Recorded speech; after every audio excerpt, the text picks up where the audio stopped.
todos, ¿qué tal? Bienvenidos a este primer capítulo de Sociem UPC Podcast. El día de hoy tenemos a una invitada muy especial que nos acompaña en este nuevo segmento. Su nombre es Antoinette Jerry. ¿Qué tal, Antoinette? ¿Cómo estás? Muy bien, gracias por tenerme acá. Cuéntanos, ¿qué tal? Bienvenida en primer lugar, te agradezco mucho tu tiempo que estés acá con nosotros. Y bueno, como ya sabes, te tenemos una entrevista preparada. Pero primero coméntanos un poco sobre ti. ¿Cuáles son tus gustos? ¿Qué es lo que te gusta hacer en las tardes? Bueno, un poquito sobre mí es que tengo 27 años. De hecho, me gradué de la UPC en el 2020, terminé mi internado en el 2019. Y después de eso estuve trabajando en la clínica angloamericana como médico de piso mientras me preparaba para hacer los STEPS y hice match el marzo del 2023 y voy a comenzar mi residencia de medicina interna en julio de este año. De hecho ya me voy la próxima semana a vivir a Manhattan. Y bueno, un poquito sobre mis hobbies. Me encanta hacer deporte, me encanta el montañismo. De hecho, acabo de regresar de Huaraz hace 2 días. Fui a hacer Laguna 69 por última vez antes de irme, así que es lo que me encanta. Y cuéntanos también, ¿cómo así decides realizar tu residentado médico en Estados Unidos? Es decir, es un camino un poco largo, sabemos que hay muchas dificultades, mucho tiempo. ¿Cómo así te decidiste por esta vía? Sí, de hecho cuando estaba en la carrera siempre me llamó Estados Unidos. Sentía que era como un reto personal más que todo. Y también dentro de mis opciones estaba España, estaba quedarme acá obviamente porque mi familia está acá. Pero lo que me atrajo mucho a Estados Unidos es que después de la pandemia, o sea, en la pandemia en verdad, a mi mamá la diagnostican con cáncer de trompa de falopio, que eso fue como súper difícil, estábamos en medio de la pandemia y me di cuenta que lo que yo en verdad quería hacer era oncología, porque conectaba un montón con ese tipo de pacientes y sentía que ahí estaba como que mi purpose. Entonces sabía que en Estados Unidos la oncología está súper avanzada. Y al final del día, o sea, yo quiero estar involucrada en research, quiero ver nuevos tratamientos para este tipo de pacientes, para pacientes con cáncer en sí, y brindar un tratamiento óptimo y buscar soluciones a estos problemas. Entonces, siento que eso fue como mi principal motivación para hacer mi residentado. Claro, también es una especialidad que dura mucho tiempo, ¿no? Sí. ¿Son 6 años? Sí. 3 años? Para hacer oncología, en verdad, cualquier subtipo o subespecialidad de medicina interna, tienes que hacer 3 años de medicina interna y ahí tienes que hacer 3 años de cardiología, 3 años de neumología, 3 años de oncología o lo que quieras. Claro, un camino bastante largo. Sí. Y bueno, ahora que estamos hablando de ese camino, también nos gustaría que nos comentes un poco más acerca de cómo así, o qué requisitos, mejor dicho, tuviste que pasar, porque definitivamente cualquier estudiante de Latinoamérica le cuesta un poco más, ¿no? A comparación de un estudiante norteamericano. Sí. Básicamente, dentro de los steps y hacer el match y todo eso, te tienes que enfocar en 3 cosas, diría yo, principalmente. ¿Ya? La primera cosa es los steps. Hay 3 exámenes que tienes que dar sí o sí para tú poder postular al match. Entonces sería el Step 1, que ahora es Pass-Fail. Antes era con puntaje, yo lo di con puntaje, pero eso cambió, me parece, a partir del 2022 en enero. De ahí tienes que dar el Step 2 CK, que es algo más de clínica, ¿sabes? Conocimiento de clínica. El Step 1 es más ciencias básicas. Y tienes que dar el OET, que es un examen de inglés. ¿Ya? ¿Un examen de inglés también? Sí, es un examen de inglés médico. Esto ha sido sustituido, de hecho, en la pandemia, porque antes tenías lo que era el Step 2 CS, que era como un Step 2 CK, pero práctico. Claro. Entonces tenías que entrar a puertas con pacientes y tenías que examinarlos, hacerles todo. Pero esto ahora ha sido cambiado por un examen de inglés médico, que a mí me parece mucho más como fácil, porque el otro era súper como nerve-wracking, en verdad. Pero bueno, sí. Y de ahí tienes el Step 3, que puedes o no puedes darlo. No lo necesitas para postular al match, pero sí es recomendable, sobre todo para internacionales. Entonces tenemos esa parte que son los exámenes. La segunda parte te diría que sería el CV. ¿Ya? El CV es súper importante porque eso es lo que te va a diferenciar para que te den entrevistas. Entonces tú cuando postulas tienes que mandar tu CV, tus puntajes, todo lo que has hecho. Entonces dentro de tu CV es súper importante que tú tengas, por ejemplo, publicaciones, que se note que tienes una pasión por esa rama. Que tiene que notarse la pasión, de hecho, en tu CV, para que ellos te llamen y a ellos les llames la atención, básicamente. Y te diría que la tercera parte, súper importante, aparte del CV, las rotaciones, sería las cartas de recomendación. Las cartas de recomendación, hay mucha gente que dice que las cartas de recomendación gringas valen más, o sea, de un médico de Estados Unidos. Entonces por eso es tan importante hacer rotaciones allá, Claro. porque durante las rotaciones tú puedes demostrar tus destrezas y puedes como tener estos contactos y que ellos te hagan una carta de recomendación que al final cuando postules van a valer muchísimo más. Y hay una cantidad de cartas de recomendación, Sí. digamos, que se estima. Sí, de hecho el Eras, que es la plataforma donde tú subes absolutamente todo para el match, tu CV, tus scores, todo, te deja subir creo que máximo 4 cartas. ¿Ya? 4 cartas. Entonces tú a los programas les tienes que mandar mínimo 3 cartas, máximo 4 cartas. Independientemente de la especialidad. Sí, independientemente de la especialidad. De hecho, también se recomienda que las cartas de recomendación sean de la especialidad a la que tú estás postulando. Porque, de hecho, sí te va a servir. Por ejemplo, yo tuve una carta de recomendación de un médico de allá de medicina familiar y estaba postulando medicina interna. Igual me sirvió, pero siento que también medicina familiar y medicina interna están muy conectados. Claro. Entonces, También bien, sirve. claro. Eso es uno de los requisitos, las cartas, Sí. que no te asegura que hagas si haces una rotación no te asegura que lo hayas No. tengo entendido, ¿verdad? No, Ajá. no te aseguro. Y es independiente de la destreza que demuestres. Sí. Por otro lado, la parte de investigación, yo tengo entendido que tienes papers publicados, que has avanzado en la parte de pregrado, me parece. Sí. Ahí nos podrías comentar un poco de cómo fue tu experiencia para ello. De hecho, durante mi carrera de la UPC, yo no sabía qué era investigación cuando entré a la UPC, en verdad. Pero en tercer año teníamos un curso que se llamaba Introducción a la Investigación Médica. Durante ese curso nos hacían hacer un proyecto, que de hecho yo hice un proyecto con unas amigas que se llama Asociación entre Síntomas Depresivos y Uso de Redes Sociales en Médicos Universitarios, que lo llevamos a cabo y de ahí eso fue publicado y ahí es donde me entró el bichito de publicar y me di cuenta que un montón de gente que se iba a Estados Unidos tenía un montón de publicaciones y así como que they made themselves como stand out al público o como en el proceso de las entrevistas. Entonces ahí fue donde me entró el bichito y comencé a publicar. Me acuerdo que iba a hospitales y trataba de buscar como reportes de caso para poder publicar. Y creo que ahí es donde deberían comenzar la gente que no tiene como el apoyo que yo tuve durante ese curso, ¿no? Claro. Entonces, ir, no sé, a tu hospital, buscar el caso más interesante, algo que pueda aportar a la ciencia y comenzar a escribir. En verdad, te tienes que lanzar para comenzar a publicar. Un poco perder el miedo, ¿no? También porque hay cierto, imagino, que el hecho de saber si o no te va a ligar la publicación, ¿no? Sí. Que también. Sí. Y bueno, podríamos ahondar en eso un poco más, que es lo de los tipos de revistas que hay, ¿no? Cómo se divide según la calidad, creo que es, Ajá. ¿no? Sí. Pero al final lo que importa, tengo entendido, es que sea indexada. Que sea indexada en PubMed más que todo, también en Google Scholar. Y hay diferentes revistas, tú tienes Q1, Q2, Q3, Q4. Esos son el grado, digamos, de importancia, por así decirlo. Entonces, obviamente, si tú tienes una publicación en una Q1, una Q2, va a tener mayor impacto que en una Q3, Q4, pero igual, si es que tienes alguna publicación dentro de esas 4 Qs, por así decirlo, ya es un super plus Ya a es un tu plus, CV. claro. Y demuestra también lo interesado que estás, ¿no? en esa carrera, en hacer investigación.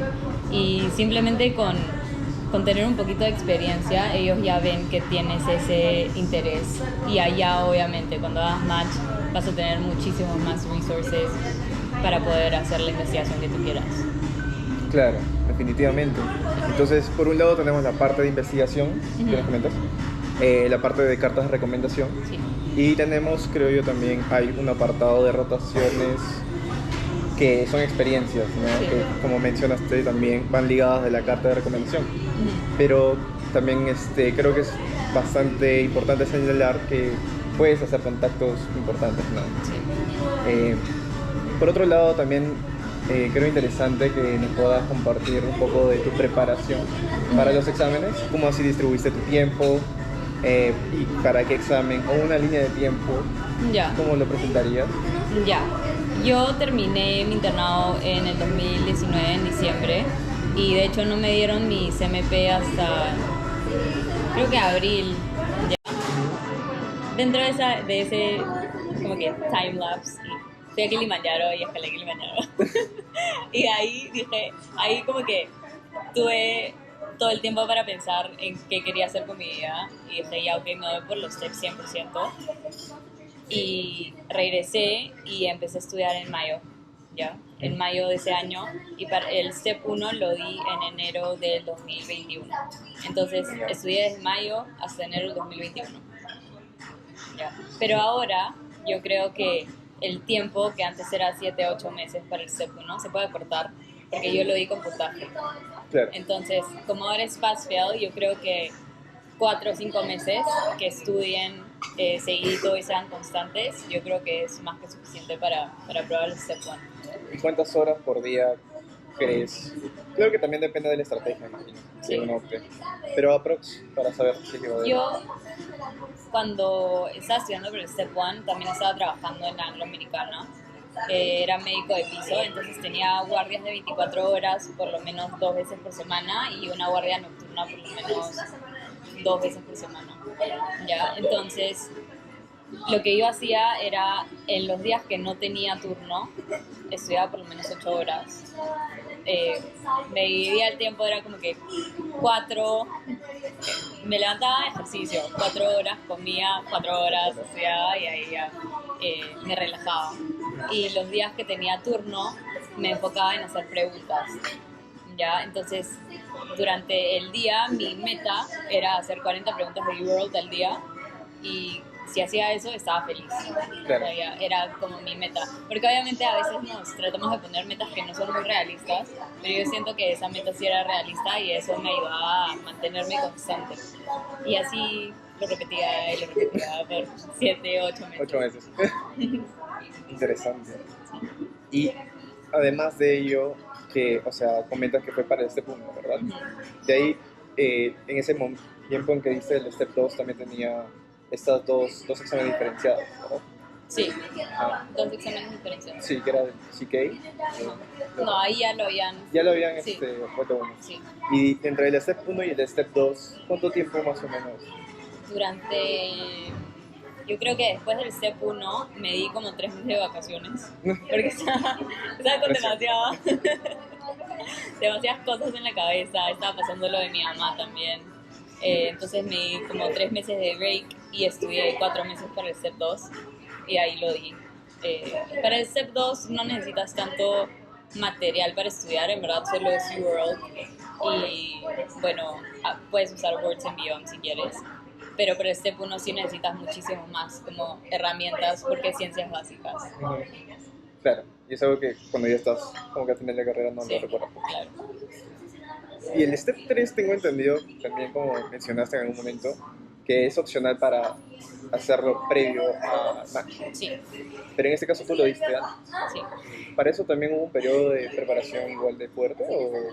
Sí, de hecho para el Step 3 es muy diferente el examen, porque son 2 días de examen, ¿ya?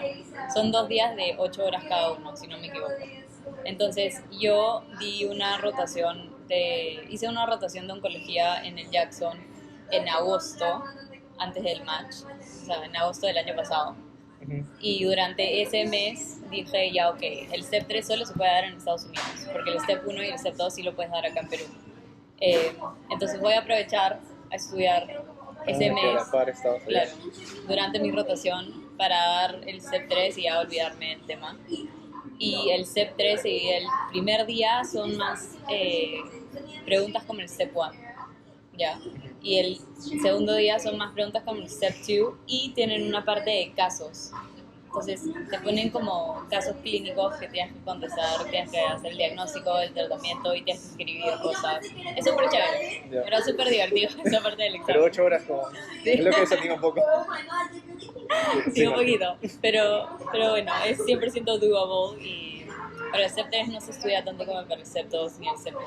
Y de hecho sí te eleva un montón, o sea, yo creo que eso es lo que...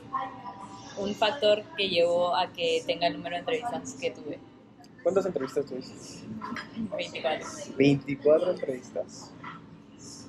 Wow. Interesante. ¿Y cómo fue la experiencia de cada entrevista? Porque me imagino... Fue increíble. ¿Sí? Sí, de hecho, hacer las entrevistas fue la parte favorita de todo el proceso. Y yo sentía que las iba a odiar, porque, no sé, como que era literalmente ser 100% tú y abrirte. Pero siento que durante las entrevistas como que te das cuenta de todo lo que has hecho, de todo lo que has logrado y en verdad de por qué estás haciendo lo que estás haciendo, ¿no? Entonces es una forma de autoconocerte también, y eso es lo que me encantó. 24 preguntas, sí. Entrevistas, ¿no? Sí, 24 entrevistas de Tell me about yourself. Que fue la primera pregunta que le hicimos, conste, ¿ah? Parece una entrevista. Sí. Y en el proceso me comentas que hubieron varias herramientas, dependiendo, ¿no?, de cada examen.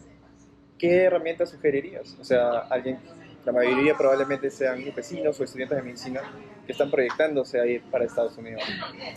De hecho, si es que siguen siendo estudiantes de medicina, lo que les recomendaría, si es que tienen este bichito de querer dar los steps, es familiarizarse con las herramientas que se usan para el Step 1. Para el Step 1 yo usé 5 cosas básicas que creo que son necesarias. UWorld, que es el banco de preguntas que sí o sí lo tienen que usar. Boards and Beyond, de ahí está Pathoma, Sketchy Micro, Sketchy Farm y el First Aid. Esas son las 5 cosas que sí o sí tienes que usar. Hay gente que usa el Kaplan, hay gente que no usa el Kaplan. Yo creo que el Kaplan tiene demasiada información para un examen que de por sí ya tiene demasiada información. Entonces es sobrecargarte de información que realmente no vas a necesitar. También tiene un costo mayor, creo. Sí, tiene un costo. Sí. Claro. Pero bueno, si es que a la gente le funciona. No hate. ¿Y que algún consejo que tal vez, además de las herramientas Ajá. y del tiempo de preparación, Ya. algún consejo extra que le darías tal vez en el plano de una persona que está frustrada, ¿no?, que tal vez crea que no puede, o en ese ámbito, ¿no?, de qué motivación colocaste Ya. para... Yo creo que les diría que la consistencia, que es mucho más importante tener consistencia a tener motivación siempre, porque la motivación se va a acabar. O sea, al final del día, pues tener un mal día, pues hacer malas preguntas y decir como que ¿qué estoy haciendo con mi vida? O sea, ¿por qué estoy optando por este camino si todo me sale mal? Pero van a haber días malos y eso lo tienes que tener bien claro, pero tienes que ser consistente y tienes que seguir. Por meses. Sí, por meses. Por meses. Wow. ¿Y cuál dirías tú que fue, me comentaste que era lo más divertido, las entrevistas, ¿no? Por lo mismo que te conocías un poco más y todo. Sí. Y entre lo más dificultoso, lo que más te costó. Lo que más me costó, creo que fue estudiar por el Step 1. Parece. Sí. Porque estudiar por el Step 1 sí, o sea, juega con tu mente. No sé cómo describirlo, pero en verdad juega con tu mente porque a veces vas a tener días que todo te sale bien y de la nada al día siguiente tu porcentaje de UWorld baja y dices como que, ¿qué pasó? Yeah. Y sientes que no estás siendo constante o, no sé, pierdes un poquito de confianza en ti mismo, pero ahí son los días que tienes que ser consistente y simplemente seguirla. Yo creo que eso sería la parte más difícil de todo el proceso. Y le agradecemos mucho a Antoinette que esté acá con nosotros. Todavía me cuesta un poco pronunciar bien su nombre. Y pues nada, me gustaría que por favor nos dijeras si tienes redes sociales, a dónde podrían seguirte. Me pueden seguir en TikTok. De hecho, en TikTok tengo como que hago videos sobre los tips y sobre qué herramientas usé, cuáles son mis consejos. Es antonegeri.md. Solo eso. Va a salir abajo. Antonegeri.md. Sí. ¿Y también tienes Instagram? Tengo Instagram Antonegeri. Ajá. Así que muchísimas gracias por tenerme, de verdad. Espero que les vaya súper bien en todo. Y cualquier cosita que necesiten, si necesitan algún consejo, me escriben y yo encantada de ayudarlos. Muchísimas gracias. De hecho. Eso sería todo por el primer programa. Les agradecemos mucho que estén acá con nosotros. Sigan nuestras redes sociales y espero que dejen en sus comentarios qué es lo que les gustaría ver después o llenar de forms que se comparte por los grupos internos. Muchas gracias a todos.